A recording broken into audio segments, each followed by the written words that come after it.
नमस्कार मित्रों, आज हम लोग एक बहुत ही ज़रूरी इंसिडेंट वर्ल्ड हिस्ट्री का पढ़ने वाले हैं, जिसका नाम है वर्ल्ड वॉर 1। मित्रों, एक ऐसा चैप्टर है, ये एक ऐसा इंसिडेंट है, ये एक ऐसी घटना है, जिसने दुनिया के नक्शे को हमेशा-हमेशा के लिए बदल दिया। मतलब शायद ही पूरी दुनिया में कुछ ही ऐसे जंग होंगी, जो कि इतने बड़े लेवल पे, इतनी सारी जगहों पे और मात्र शायद 2 ऐसी जंगें थी वर्ल्ड वॉर 1 और वर्ल्ड वॉर 2 जो दुनिया के कई सारे लेवल्स पर, कई सारे बॉर्डर्स पे लड़ी जा रही थी। तो चलिए शुरू करते हैं। वर्ल्ड वॉर 1 इतना घातक युद्ध था कि इसमें करीबन 20 मिलियन लोगों ने, क्या समझ रहे हैं, 20 मिलियन लोगों ने जान गँवा दी अपनी। मतलब इतनी बड़ी संख्या में लोगों की मृत्यु हुई इस एक अकेली जंग में, जो कि दुनिया के कई पटलों पे लड़ी जा रही थी, दुनिया के कई जगहों पे लड़ी जा रही थी और आप सोच नहीं सकते हैं कि कितना बड़ा युद्ध था वो। तो चलिए शुरू करते हैं। तो इसकी जो मतलब बुनियाद है, तो ऐसा क्या था इसमें कि ऐसा हुआ कि इतना बड़ा-सा यूरोप, इतना बड़ा-सा जर्मनी, इतना बड़ा-सा फ्रांस और इतने सारे कंट्रीज़ मात्र इतने बड़े रह गए। जर्मनी से चेकोस्लोवाकिया बन गया, पोलैंड बन गया, ऑस्ट्रिया, हंगरी अलग-अलग हो गया। ऐसा क्या हुआ बीच में? यूगोस्लाविया बन गया, ऐसा क्या हुआ बीच में कि ये सब कुछ बन गए? ऐसा क्या हो गया? तो यही सब जानेंगे इस वाले लेक्चर में। तो मित्रों हुआ क्या था कि जो कंट्रीज़ हैं इस पूरे के पूरे युद्ध में जो कि इन्वॉल्व उनके 2 संगठन थे, एक सेंट्रल पावर्स और एक एलाइड पावर्स। तो सेंट्रल पावर और एलाइड पावर क्या हैं? पहले तो यही जान लें। सेंट्रल पावर्स और एलाइड पावर्स। तो देखिए, सेंट्रल पावर्स वो कंट्रीज़ थी जो कि जर्मन एम्पायर के साथ थी और एलाइड पावर्स वो पार्ट्स थी जो कि सर्बिया के साथ थी। तो देखिए क्या हुआ था, इस मैप को देखेंगे हम लोग तो हमें सब कुछ समझ में आ जाना चाहिए।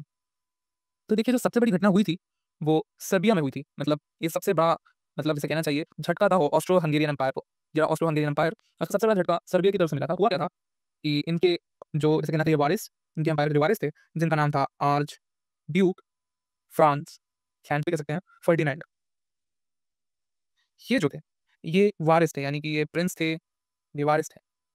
और अगर तो किसी भी राजा का उसका वारिस मर जाए, तो ये सबसे बड़ा दुःख होता है किसी भी राजा के लिए। और इनको 28 जून 1914 के दिन असैसिनेट कर दिया था।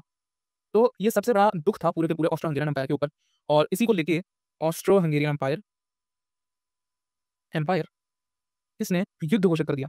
मतलब इसने युद्ध घोषित कर दिया सर्बिया के ऊपर। मुझे लगा कि ये सर्बिया द्वारा किया गया है। ये सर्बिया के किसी इंटेलिजेंस के द्वारा, किसी खुफिया इंटेलिजेंस के द्वारा ये हत्याकांड हुआ है और इसी को लेकर वॉर ऑस्ट्रिया हंगरी ने सर्बिया के ऊपर डिक्लेयर कर दिया।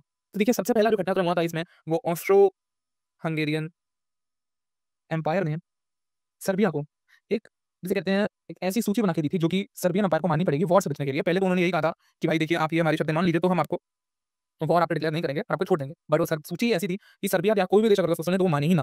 इस तरीके की आपत्तिजनक कहें, इस तरीके की ऐसी सूची थी जो कि बहुत ही ज़्यादा मतलब डिसग्रेसफुल थी। तो क्या होता है, बस जो होना था वो शुरू हो जाता है। जो जो ऑस्ट्रिया हंगरी था वो सर्बिया पे वॉर डिक्लेयर कर देता है और अच्छे से समझने के लिए हम इसको रेड कलर से लिखें। तो जो ऑस्ट्रिया हंगरी एम्पायर सर्बिया के ऊपर वॉर डिक्लेयर कर देता है। अब देखिए एक बहुत ही बड़ी बात ये है कि सर्बिया जो था वो भी अलायंस में था और जो जर्मन एम्पायर था वो भी अलायंस में था। अब यहाँ पे जर्मन एम्पायर कहाँ से आया तो देखें, अगर तो मैं ब्लू से जर्मन एम्पायर को मार्क करूँ तो जर्मन एम्पायर ये है।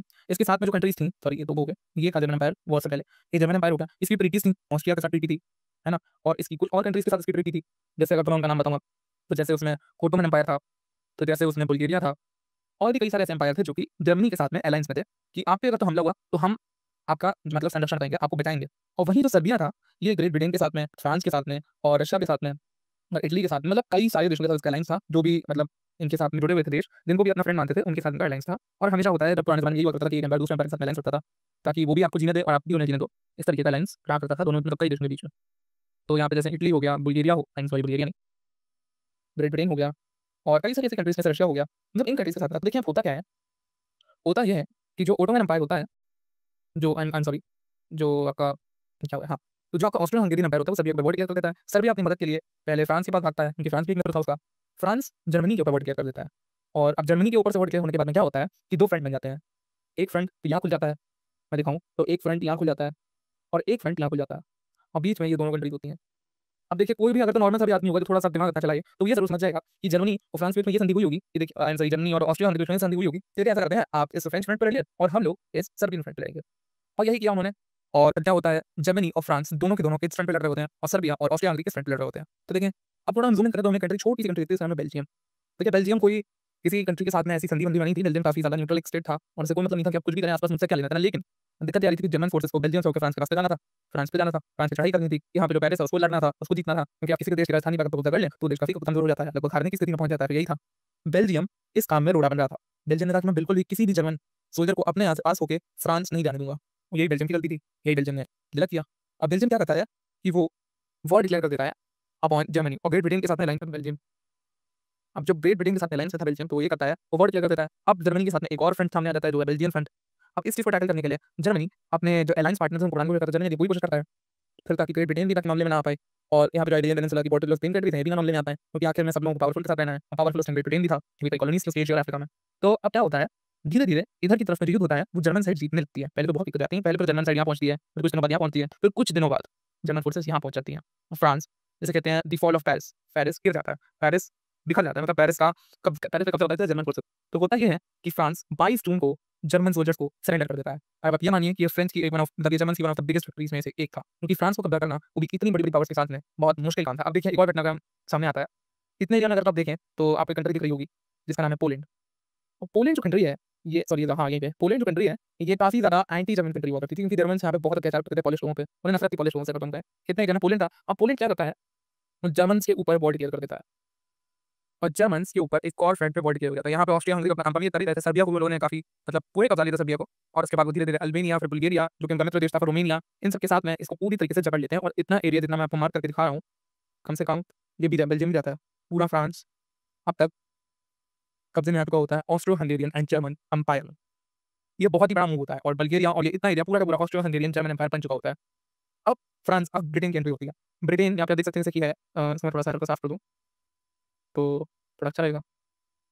अब जो ब्रिटेन होता है वो इंग्लिश चैनल से फ्रांस के साथ में फ्रांस में एंटर करके यहाँ पे जो उनकी पेरिस कैपिटल है इसको आज़ाद करने में लग जाता है। अब देखिए कोई भी कंट्री होती है और जब वो युद्ध में जाती है तो ऐसा कहा जाता है कि करीब 10 साल पीछे चली जाती है और जैसे-जैसे युद्ध चलता रहता है वो कंट्री पीछे होती जाती है। यही ब्रिटेन के साथ हो रहा था। अब ब्रिटेन के कुछ इस तरफ, इस डायरेक्शन में एक कंट्री है जो कि इससे काफ़ी दूर है, एक दूसरे ही कॉन्टिनेंट में है और उसका नाम है यूनाइटेड स्टेट्स। जी हाँ, यूनाइटेड स्टेट्स।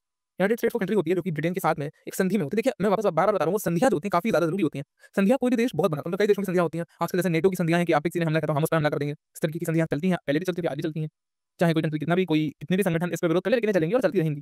ठीक है? तो ये ग्रेट ब्रिटेन है। अब ग्रेट ब्रिटेन ने फ्रांस के ऊपर फ्लैंक कर दी, मतलब सॉरी फ्रांस को अलग करने लग गया और अब देखिए इधर से एंट्री हो जाती है रशिया की। क्योंकि जर्मन सब अपनी ज़्यादा ही बन रहे थे तो उन्होंने रशिया पे अटैक कर दिया। मतलब सोच सकते हैं कि रशिया जैसे बड़ी कंट्री के ऊपर जर्मन सैनिक जिनको रशिया का टेरेन, रशिया का वेदर, रशिया के बारे में ज़्यादा कुछ नहीं पता, उसमें रशिया में ठंड होती है और अपने गर्म खून के साथ वो रशिया के ठंडे एटमॉस्फेयर में पहुँच जाएँ, तो मेरे हिसाब से ये प्रैक्टिकली तो काफ़ी बड़ी बेवकूफ़ी है और यही चीज़ हुई भी और बेवकूफ़ी साबित भी हो गई। रशियंस ने धावा बोल दिया जर्मन के ऊपर। अब देखिए जर्मनी के ऊपर कितनी बड़ी समस्या है। जर्मन्स लड़ रहे हैं ब्रिटिश सोल्जर से, जर्मन से लड़ रहे हैं रशियन सोल्जर से। अब देखिए ऑस्ट्रो हंगेरियन एम्पायर जो होता है वो भी इटली की तरफ मार्च करने लगता है यहाँ से। ये सोचिए इटली तो भाई ऐसा ही है, लेकिन अब क्या होता है इटली भी शामिल हो जाता है राइट पार्ट्स के साथ और अगर इटली भी ऑस्ट्रियन हंगेरियन फ्रंट पे हमला कर रहा है। सर्बियंस यहाँ से अपने आप को बचा रहे हैं, रोमानियंस यहाँ से अपने आप को बचा रहे हैं, बल्गेरियंस यहाँ हमला कर रहे हैं, ओटोमन एम्पायर इधर से रशिया के ऊपर कूद पड़ता है ना? तो मतलब देखिए चौतरफा तरीके से एक पूरा का पूरा बैटल ग्राउंड इस इतने से एरिया को खत्म करने पे लगा हुआ होता है और आप खुद ही सोचिए कि बस इतना सा एरिया ही तो है और आप जितना भी ये ग्रीन पार्ट देख रहे हैं आप 1, 2, 3, 4, 5, 6, 7 इतनी सारी कंट्रीज़ सिर्फ इन 2, 3, 4 कंट्रीज़ के ऊपर 7 कंट्रीज़ हारी थी और होंगी भी क्योंकि आप कितनी भी कोशिश कर लें, आप इतनी बड़ी इतनी भारी कंट्रीज़ के साथ नहीं लड़ सकते हैं। और अब देखिए ब्रिटिश सोल्जर्स के साथ क्या था, ब्रिटिश सोल्जर्स हो गए कामयाब। ब्रिटिश सोल्जर्स ने अपना काम करके दिखाया और पूरे के पूरे फ्रांस को आज़ाद करा दिया। इटली ने ऑस्ट्रिया हंगेरियन फ्रंट पे, सर्बियंस ने पूरे इतने एरिया को ऑस्ट्रिया के अब जो चीज़ होनी थी वो बिल्कुल होनी थी, उसके बिना कुछ चारा ही नहीं था, यही था, यही सत्य था और सत्य जीत गया। क्योंकि देखिए हम इंडियंस हैं, हमें ज़्यादा लफड़ों में पड़ना नहीं है क्योंकि कोई भी कंट्री अच्छी नहीं है, सब इंपीरियलिस्टिक माइंडसेट की कंट्रीज़ हैं इनकी, किसी ना किसी की हर किसी की कॉलोनी एशिया एंड अफ्रीका में थी और हमें किसी का साथ नहीं देना है क्योंकि हमारे कई सोल्जर्स ब्रिटेन की तरफ से भी लड़ रहे थे तो उनको भी भेजा गया यहाँ पे इन एरियाज़ में, उनकी भी मृत्यु हुई। तो इसलिए हम अपना कोई इस प्रतिक्रिया नहीं रख सकते क्योंकि कोई हमारे लिए कोई बहुत अच्छा नहीं था सिवाय रशिया के छोड़ के। तो अब क्या होता है इधर से Americans, British, French, Italians, Serbians, Romanians, Greeks, Russians और इधर थोड़ा-सा डेनमार्क भी थोड़ा-सा चल रहा था मामला। तो कुल मिला के जर्मनी फॉल कर जाता है और जर्मनी हार जाता है युद्ध। इधर से जो ओटोमन एम्पायर होता है वो भी गिर जाता है और ब्रिटिश ओटोमन एम्पायर को कब्जा कर लेते हैं। ओटोमन एम्पायर इनके हाथ से चला जाता है और अटॉक्स के हाथ से और ओटोमन एम्पायर भी फॉल कर जाता है और ये जितना भी एरिया होता है कि अब 2 हिस्सों में बँट जाता है। एक तरफ ऑस्ट्रिया, एक तरफ हंगरी, एक तरफ पोलैंड, जर्मनी से कट के बन जाता है इधर। इतने एरिया में पोलैंड था, वो जर्मनी से कट के कट बन जाता है थोड़ा-सा और इधर आप देख सकते हैं स्विट्ज़रलैंड ये न्यूट्रल कंट्री हमेशा से रहा है। तो जो हालत होती है वो कुछ यूँ होती है। चेकोस्लोवाकिया भी कंट्री बन जाती है, पोलैंड एक कंट्री बन जाती है, Latvia, Finland, Estonia, Lithuania, Finland ये हो गई। ये सब न्यू नेशंस हो गई। मतलब ये सब एरिया अब एक नई कंट्री बनके तैयार हुई। इतने एरिया में जैसे कहते हैं एक आज़ादी की लहर सी दौड़ गई कि कंट्रीज़ आज़ाद हो गई और जो प्राइस पे करना पड़ा जर्मन्स को इसका वो था ये हिस्सा। मैं आपको बता दूँ ये हिस्सा मान के चलिए जर्मनी का मुंबई है। मतलब जर्मनी की जितनी भी फैक्ट्रीज़ हैं, वो सब इसी एरिया में है। जर्मनी का पूरा इंडस्ट्रियल सेक्टर, पूरा सारा काम इसी एरिया में चलता है। मतलब ये बहुत ही ज़्यादा ज़रूरी एरिया है जर्मनी के लिए। फाइनेंशियल कैपिटल, फाइनेंशियल हब है और इसी को एलाइड पावर्स ने जर्मनी से पे ऑफ कराने के लिए इसी को कब्जा कर लिया। या ये भी एक टाइप की संधि ट्रीटी थी क्योंकि जर्मनी ने काफ़ी ज़्यादा जिसे कहते हैं काफ़ी ज़्यादा गलत किया था इन सब के साथ। ये जितनी भी आप कंट्रीज़ देख रहे हैं, कभी इन पे कब्जा हुआ था ऑस्ट्रो हंगेरियन एम्पायर और जर्मन एम्पायर का। लेकिन आज आज़ाद हो गई और उनको कोई दिक्कत नहीं है, यूगोस्लाविया बन गया, Austria Hungary, Czechoslovakia, Poland, Lithuania, Latvia, Estonia, Finland ये सारी कंट्रीज़ आज़ाद हो गई और इनको पे ऑफ करने के लिए भाई जर्मन्स और सॉरी अमेरिकन्स और ब्रिटिश तो बैठे ही हैं। तो कुल मिला के ये जंग काफ़ी भयंकर थी क्योंकि दुनिया के कई फ्रंट्स पे से लड़ा जा रहा था। खासकर इतने एरिया में आप ये सोचेंगे क्यों? कौन-सा फ्रंट? मतलब कौन इतने छोटे से एरिया पे तो हो रहा था ये। तो मैं आपको बता दूँ, ये अफ्रीका है जी। ये आप देख रहे हैं? ये पूरा अफ्रीका है और आप सब इस बात से परिचित हैं कि अफ्रीका जो कंट्री है, मतलब अफ्रीका का जो कॉन्टिनेंट है, वो पूरी तरीके से यूरोपियंस की गिरफ्त में रहा है कई सौ सालों से और कई सौ सालों तक, कई सौ सालों से अफ्रीका इन यूरोपियंस के हाथों में रहा है। अब यूरोपियंस अपनी कॉलोनीज़ को भी अपना ही एरिया मानते हैं। तो आप सोचिए अगर कोई जर्मन कॉलोनी कोई अफ्रीका में है, मतलब अफ्रीकन कॉलोनी है जर्मनी की कोई, तो क्या आपको लगता है फ्रांस उस पे हमला नहीं करेगा? क्या आपको लगता है ब्रिटेन उस पे हमला नहीं करेगा? क्या आपको लगता है यूएसएसआर उस पे हमला नहीं करेगा? क्या रोमानिया क्या मतलब क्या टर मतलब सॉरी क्या इटली उस पे हमला करेगा? बिल्कुल करेगा, क्यों नहीं करेगा? वो भी तो एरिया है इसका। क्या उससे वो छीनेगा नहीं उसकी कॉलोनी? बिल्कुल छीनेगा। बिल्कुल उस पे अत्याचार होंगे, उनके लोगों पे अत्याचार होंगे, जबकि उनकी गलती भी नहीं। तो देखिए, ये था पूरा का पूरा ये था पूरा का पूरा आपका वर्ल्ड वॉर 1 समावेश था इसका। पूरा वर्ल्ड वॉर 1 एक बहुत छोटे से हिस्से में बहुत आसानी से आपको समझा दिया, बता दिया कि क्या हुआ था, कौन नेटवीज के साथ थी, किस तरीके की डेथ्स हुई, क्या हुआ, क्यों इतना भयंकर युद्ध था। मतलब कई सारी चीज़ें आपको इस वीडियो में पता चली हैं। अगर आपको वीडियो अच्छी लगी और इसे ज़रूर डिसलाइक कीजिएगा, बिल्कुल काम की वीडियो है। आई एम सॉरी लाइक कीजिएगा, बिल्कुल काम की वीडियो है। और बाकी फिर मैं आपको वर्ल्ड वॉर 1 किसी वर्ल्ड वॉर 2 की वीडियो में मिलूँगा, शायद मैं वर्ल्ड वॉर 2 भी बताऊँ अगर इस वीडियो में बहुत अच्छा आया। सो देखते हैं, मिलते हैं सर। ठीक है, नमस्ते।